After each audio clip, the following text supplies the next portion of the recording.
دوسری صدی کی طرف جاتے ہیں۔ اس صدی میں جو شخصیات مجدد کے خطاب سے مخاطب کی گئی ہیں ان میں خلیفہ مامون رشید، یہ بھی نام جانا پہچانا، حضرت امام شافعی رحمۃ اللہ تعالی علیہ، یہ نام بھی جانا پہچانا، شافعی مسلک چلتا ہے۔ حسن بن زیاد، یہ نام علماء کی کتابوں میں جانا پہچانا۔ اشہب مالکی، علی بن موسیٰ، یحییٰ بن معین اور حضرت معروف کرخی رحمۃ اللہ تعالی علیہم اجمعین، جو ایک صدی میں مجدد کے خطاب سے مخاطب کیے گئے۔ یہاں سے پتہ چلا کہ جو نقطہ اٹھایا تھا پہلے کہ ضروری نہیں ہے کہ ہر صدی میں ایک ہی مجدد ہو، بلکہ کئی مجدد بھی ہو سکتے ہیں۔ خلیفہ مامون رشید کی شخصیت کیسی تھی رحمۃ اللہ تعالی علیہ؟ دوسری صدی کے مجدد خلیفہ مامون رشید حضرت سیدنا فضیل بن عیاض رضی اللہ تعالی عنہ کی خدمت میں حصول نصیحت کی غرض سے حاضر ہوئے، تو آپ نے فرمایا، نصیحت کی کہ اپنے دل کو غم اور خوف کے لیے خالی کر دو، یعنی آپ کے دل میں غم بھی داخل ہوتا رہے اور خوف بھی داخل ہوتا رہے، یہ تجھے اللہ کی نافرمانی سے بچائیں گے اور عذاب جہنم سے چھٹکارا دلائیں گے۔ یعنی کہ مسلمان کا دل اللہ کے خوف سے بھرپور ہونا چاہیے، اس کے دل میں خوف خدا ہونا چاہیے تاکہ نیکی اختیار کرے، تقوی اور پرہیزگاری اختیار کرے۔ شخصیت کیسی تھی خلیفہ مامون رشید کی؟ بہت زیادہ علم والے، نہایت روب اور دبدبے والے اور نہایت بہادر، لیکن اتنا روب اور دبدبہ ہونے کے باوجود خوف خدا کا عالم یہ تھا کہ جب آپ کی وفات کا وقت قریب آیا تو آپ نے راکھ بچھوا دی۔ راکھ جلائی جاتی، کوئلے جلائے جاتے، راکھ بن جاتا ہے، راکھ بچھا دی گئی اور اس پر چت لیٹ گئے اور گڑ گڑا کر رب العالمین کی بارگاہ میں دعا کی۔ وہ دعا کیا تھی؟ فرمایا، اے وہ ذات جس کی بادشاہی کبھی ختم نہ ہوگی، اس شخص پر رحم فرما جس کی بادشاہی ختم ہو گئی۔ اندازہ کیجیے، رب کی بادشاہی تو کبھی ختم نہیں ہو سکتی، تو رب العالمین سے اپنے لیے رحم کی استدعا کی، دعا کی، اور کس طریقے سے دعا کی کہ راکھ بچھا کر لیٹ گئے۔ یحییٰ بن اقسم رحمۃ اللہ تعالی علیہ فرماتے ہیں کہ خلیفہ مامون رشید کی مجلس میں ایک یہودی آیا، آپ نے بڑے نفیس طریقے سے اس سے بات چیت کی، حال احوال ہوا، اور پھر اسے اسلام کی تبلیغ بھی کی، مسلمان ہونے کے بارے میں بھی کہا، لیکن اس شخص نے آپ کی اس فرمائش کو پورا نہ کیا، چلا گیا۔ ایک سال کے بعد یہی شخص جو یہودی تھا مسلمان ہو کر آپ کے پاس آیا۔ جب آپ کو پتا چلا کہ یہ شخص مسلمان ہو گیا ہے، بہت زیادہ خوش ہوئے، بہت زیادہ خوش ہوئے، اور پوچھا کہ تجھے ایمان کی دولت کیسے ملی، تو کیسے مسلمان ہوا؟ اس شخص نے کہا کہ بات یہ ہوئی ہے کہ میں یہاں آپ کے پاس سے گیا تھا اور آپ نے مجھے اسلام کی دعوت دی تھی، لیکن میں نے قبول نہیں کی تھی۔ میں نے یہودیوں کی کتاب اٹھائی اور اس کے 3 نسخوں میں اپنی طرف سے کچھ نہ کچھ تحریف کر دی، تبدیلی کر دی، کچھ اتار چڑھاؤ کر دیا، اور پھر ان نسخوں کو یہودیوں کو بیچ دیا، انہوں نے خرید لیا۔ پھر یہی کام میں نے عیسائیوں کے ساتھ کیا، ان کے نسخے لیے اور اس میں تبدیلی کر کے ان کو بیچ دیا، انہوں نے بھی خرید لیا۔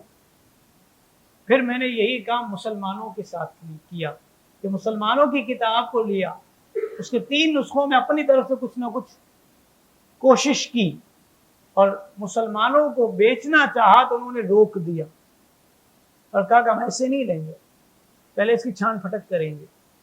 انہوں نے اس کو کھولا، دیکھا، پڑھا اور فرمایا کہ یہاں ان مقامات پر تم نے گڑبڑ کی ہے، ہم یہ نسخے تم سے نہیں خرید سکتے۔ اس شخص نے کہا، اس یہودی نے کہا کہ مجھے مسلمانوں کی یہ بات بہت پسند آئی، اسلام وہ مذہب ہے جو تحقیق کرتا ہے، میں نے اسلام قبول کر لیا۔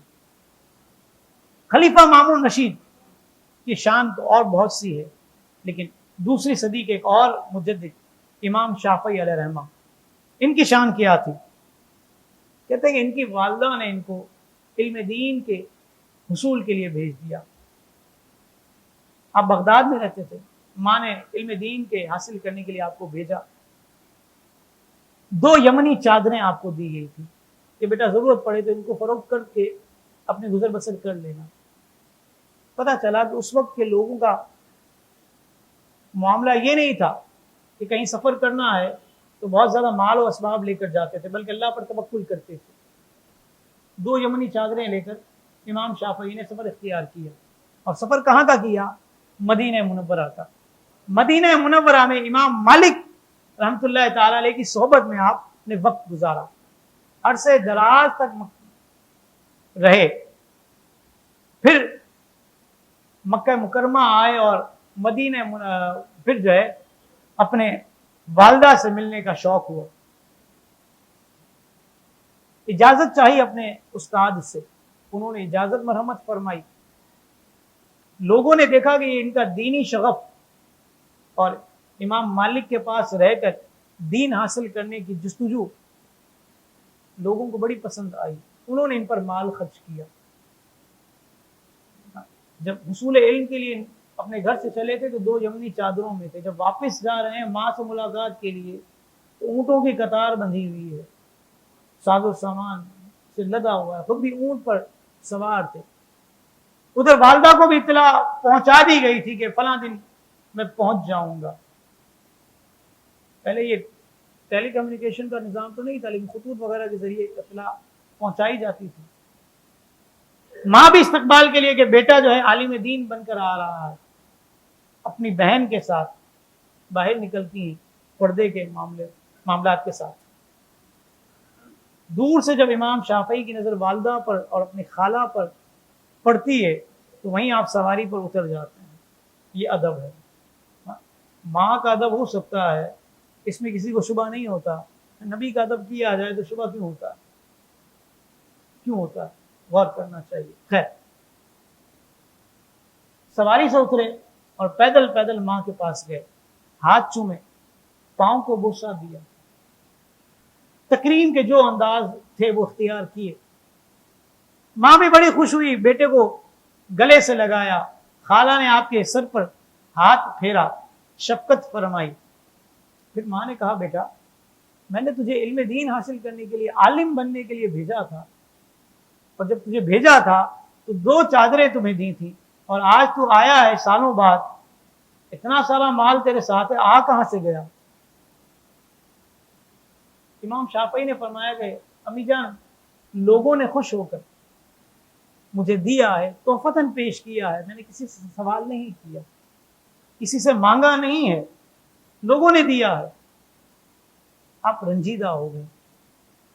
فرمایا کہ بیٹا تجھے تو علم دین حاصل کرنے کے لیے بھیجا تھا، اور تو اتنا سارا مال لے کے آ گیا ہے، مجھے ذرا بھی اچھا نہیں لگا۔ فرمایا ماں تو کیا چاہتی ہے، کیا کروں؟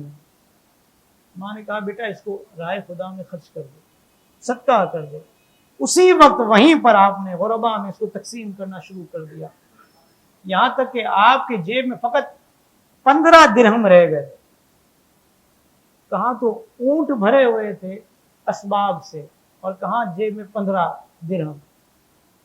چابک آپ کا گر گیا، اس کو اٹھانے کے لیے جب جھکے ہیں، ایک خادمہ نے جو اٹھا کر آپ کے ہاتھ میں دے دیا، اس کو بھی محروم نہیں چھوڑا، اس جیب میں سے نکال کے 5 درہم اس کو بھی دے دیے۔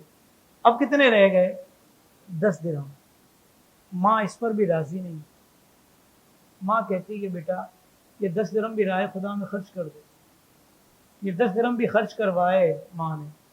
آج تو ماں راضی ہوتی ہے، بیٹا ڈھیر سارا پیسہ لے کر آئے تھے، لیکن وہ مائیں ناراض ہوتی تھی کہ دین کو کمائی کا ذریعہ نہ بنایا جائے۔ حالانکہ تحفہ دیا تھا، جائز تھا، ناجائز نہیں تھا، مانگا نہیں تھا، ڈیمانڈ نہیں کی تھی کہ اتنے روپے لوں گا۔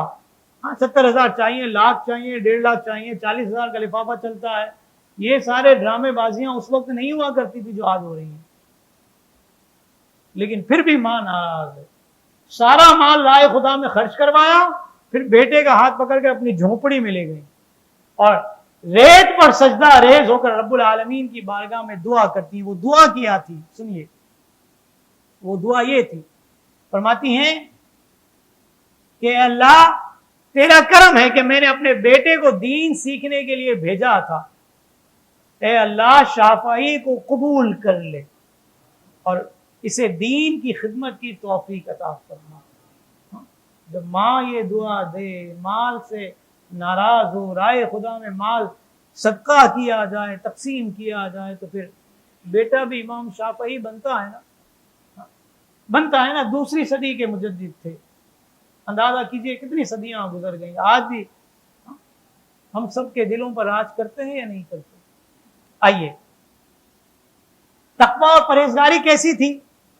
کہتے امام شافعی کے رمضان کے نوافل کا حال یہ تھا کہ رمضان میں 60 مرتبہ قرآن مجید فرقان حمید ختم کیا کرتے تھے، اور عام دنوں میں رات کے 3 حصے فرماتے تھے. ایک حصے میں تصنیف و تالیف لکھنے کا کام کرتے تھے، ایک حصے میں نوافل پڑھتے تھے، اور ایک حصے میں آرام کرتے تھے. اور مجدد معروف کرخی رحمت اللہ تعالی علیہ، یہ بھی بہت بڑا نام. ان کے بارے میں لوگوں نے کہا کہ اے ابو محفوظ، آپ کی کنیت تھی. کسی شخص نے کہا کہ مجھے پتا چلا ہے کہ آپ پانی پر چلتے ہیں. تو ارشاد فرمایا میں کبھی پانی پر نہیں چلا، بلکہ جب میں پانی عبور کرنے لگتا ہوں اور عبور کرنے کا ارادہ کرتا ہوں تو دونوں طرف اکٹھی ہو جاتی ہے اور میں اس پر قدم رکھ کر بآسانی چل پڑتا ہوں. یعنی یہاں پر بھی اپنی کرامت کو نہیں مان رہے، یہ فرما رہے کہ اللہ کا فضل ہے کہ یہ ہو جاتا ہے اور میں گزر جاتا ہوں پانی، یوں ہو جاتا ہے اور میں پانی سے گزر جاتا ہوں. آپ کے ایک دن کسی شخص نے آپ کے چہرے پر چوٹ کا نشان دیکھا. مغرب کی اذان ہوئی، نماز سے فارغ ہوئے تو اس شخص نے پکڑ لیا، کہا حضرت کل تو آپ کے چہرے پر نشان نہیں تھا، یہ نشان کیسا ہے؟ آپ نے کہا چھوڑ دو نا، اس کو کیوں پوچھتے ہو؟ میں حضور بتائیے تو صحیح. بڑا اصرار کیا اس شخص نے. کہا وجہ یہ ہے کہ میں کل مجھے خیال آیا کہ کیوں نہ ایسا ہو کہ میں خانہ کعبہ شریف کا طواف کروں. جب مجھے خیال آیا تو میں خانہ کعبہ پہنچ گیا. کہتے ہیں میں خانہ کعبہ پہنچ گیا اور پھر طواف سے فارغ ہوا تو پھر زمزم پیا جاتا ہے. کہتے میں زمزم کی طرف آگے بڑھا، اچانک میری نظر ایک حسین چہرے پر پڑی اور میری نظر کچھ دیر کے لیے رک گئی. بس میں آگے بڑھا اور پاؤں میرا پھسلا اور میں گر گیا اور میرے چوٹ چہرے پر لگی اور یہ نشان تم دیکھ رہے ہو. پھر کہتے ہیں کہ مجھے غیب سے آواز آئی اور فرمایا گیا کہ اگر تم مزید دیکھتے تو مزید چوٹیں کھاتے. لوگ کہتے ہیں کہ حضرت معروف کرخی رحمت اللہ تعالی علیہ یہ بہت بڑے عابد و زاہد تھے.